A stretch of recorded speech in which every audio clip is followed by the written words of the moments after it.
Depuis que Disney a racheté Marvel, on voit fleurir des couvertures et des parodies sur les internets avec évidemment les héros Disney dans les costumes des héros Marvel. On a vu une multitude de parodies en ce sens et il aura fallu attendre quelques années pour voir arriver des véritables couvertures. Vous le savez, Marvel ouvre de temps en temps ces variantes cover le temps d'un mois pour proposer ce type de parodie, faire appel à des cartoonistes pour mettre en scène et développer des comics ou des parodies de comics ou de couvertures mettant en scène des scènes iconiques des X-Men, des Avengers et autres avec les personnages Disney. On a d'ailleurs eu, vous le savez peut-être, un Picsou de Jason Aaron avec une foultitude de variantes cover avec Alex Ross notamment, mais aussi des gens comme John Romita Jr., tous décidant leur version de Picsou dans un récit qui était plutôt intéressant puisque on laissait à des auteurs Marvel le soin de raconter une histoire de l'oncle Picsou. C'était plutôt rigolo. Alors c'était une évidence évidemment qu'il allait y avoir des connivences et qu'il allait y avoir des featuring, des caméos et des choses comme ça. On n'est évidemment jamais obligé de les acheter et le but n'est pas de grand remplacer les personnages Marvel par des personnages Disney.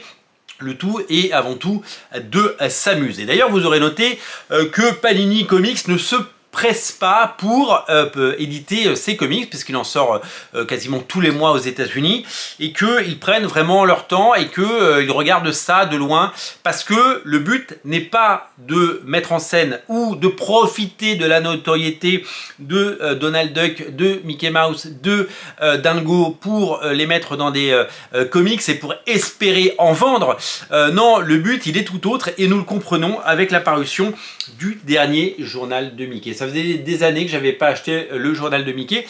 C'est un journal classique, mais c'est aussi un flipbook parce que quand vous le retournez, vous avez une autre couverture et cette couverture, c'est Donald qui a le costume de Wolverine et c'est un what if. Et ouais, c'est un what if, c'est un et si Donald était devenu Wolverine.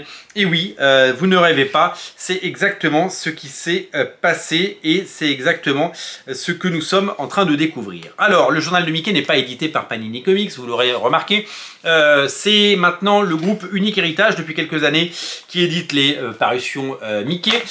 Donc c'est un véritable plaisir de replonger là-dedans. J'ai lu le journal de Mickey chez ma grand-mère pendant des années. Vous savez, elle achetait les gros albums qui sortaient tous les 3 mois, qui reliaient un nombre important de numéros et on se battait quand on arrivait avec mes frères, mes soeurs et mes cousins pour pouvoir le lire, avoir la primeur et quand on revenait pas pendant 6 mois, ce qui pouvait arriver, il y en avait 2 et donc du coup on pouvait moins se battre tout simplement. Là c'est un plaisir de replonger là-dedans et c'est là qu'on se rend compte à quel point ce comics qui peut faire hérisser les poils de beaucoup de gens est important. Pourquoi? Parce que le journal de Mickey c'est 80 000 lecteurs en France, ça touche des générations de gamins et ça touche les gens. Et d'un coup, ces gamins, alors qu'ils n'ont rien demandé, on leur propose du Wolverine et du Donald. Et on leur propose un récit de qualité, je suis allé vérifier, c'est celui qui est sorti chez Marvel. Il ne sortira certainement jamais en album, il ne sortira certainement jamais chez Panini, mais il sort dans ce magazine, ça coûte 4,90 € et on y retrouve ces auteurs, souvent italiens, les auteurs qui travaillent, il y a une grande tradition de dessinateurs italiens, Luca Barbieri, Giada Perisinotto. Donc c'est vraiment des dessinateurs qui travaillent pour des dessinateurs italiens qui travaillent soit pour la France soit pour les États-Unis, en tout cas qui nous proposent, c'est une grande tradition parce que ça fait très longtemps qu'il y a des auteurs italiens qui travaillent là-dedans et on y retrouve regardez des plans absolument géniaux. Alors oui évidemment pour certains c'est tout ce que vous n'aimez pas, c'est tout ce que vous voulez pas voir, c'est tout ce que vous n'avez pas envie de découvrir, mais clairement, il faut se rendre à l'évidence et il faut bien sûr applaudir des deux mains.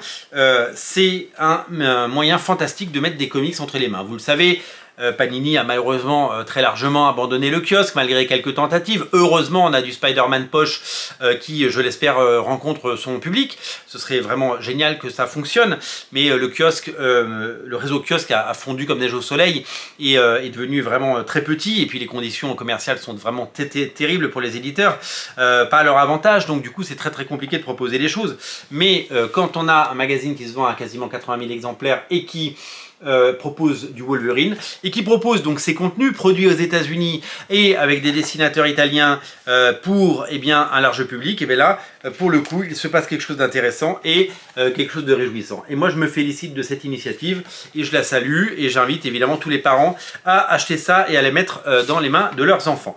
Clairement, je viens de l'acheter, je vais maintenant le mettre entre les mains de mes enfants, notamment mon fils de 9 ans qui s'est passionné pour l'univers Marvel grâce aux jeux vidéo Marvel Super Heroes Lego 1 et 2 sortis sur Switch, donc véritable carton, hein, il ne parle que de ça toute la journée et il est vraiment passionné, il découvre les comics du bout des doigts et peut-être que ça va également l'aider puisque évidemment il est familier de ces personnages du journal de Mickey et de l'univers Disney comme tous les enfants bien entendu. Donc réjouissons-nous de cette initiative, c'est le journal du Mickey numéro 3792, ça coûte 4,90 €, c'est disponible en kiosque jusqu'à mercredi, vous savez c'est un hebdomadaire.